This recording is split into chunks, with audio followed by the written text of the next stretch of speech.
slideshow. Okay, the Second Great Awakening and Reform Movement. So what you really need to get out of this is, how did the Second Great Awakening lead to social reform? Because they're not the same thing, guys. Okay, so the Second Great Awakening really gives birth to all the social reform movements that we're going to talk about today. So the Second Great Awakening, why did it happen? Well, people wanted to have this more personal relationship with God. They didn't want to have a priest or a preacher or a reverend be the person in between them and God. So they went to look outside of traditional church for answers to their religious questions.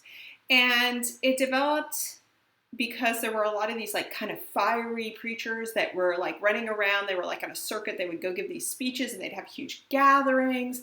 And what they were really preaching was, hey, you need to take a look at your own sins.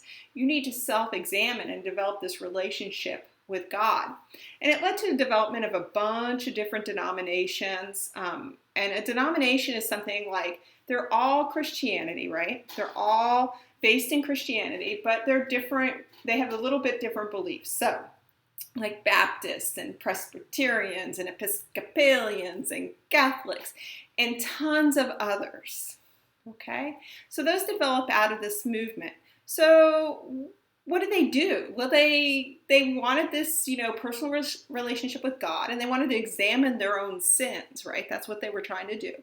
And what happened was they started to take a look not only at their own sins, but the sins of society and the world. And this is what leads to reform movements. So as they're examining and they're looking at the things that they're doing wrong, this also leads them to look at how they're interacting in society and what society should really look like. And so they're trying to change the world. So a reform movement really is a group of people who see something wrong in the world, and they get together and they try to change it. They try to make the world a better place. So one of the big ones that develops is, while there was always an abolitionist movement or an anti-slavery movement, this really expands who is involved in it. So it grows, it catches fire. And so slavery is one of the big reform movements that develops out of the Second Great Awakening. And then there's things like drinking or a temperance movement. And a temperance movement basically was developed because men would get their paychecks, right? We're seeing industrialization, people are getting their paychecks, and they would stop at the bar on the way home. And they would spend all their money on drink. And wives were at home and they were like, we don't have money to feed our children. We're losing our houses.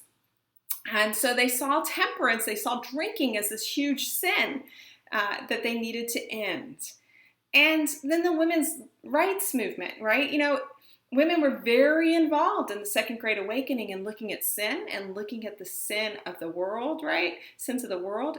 And they became involved in the abolitionist movement, but they weren't allowed to speak. They weren't allowed to lead meetings.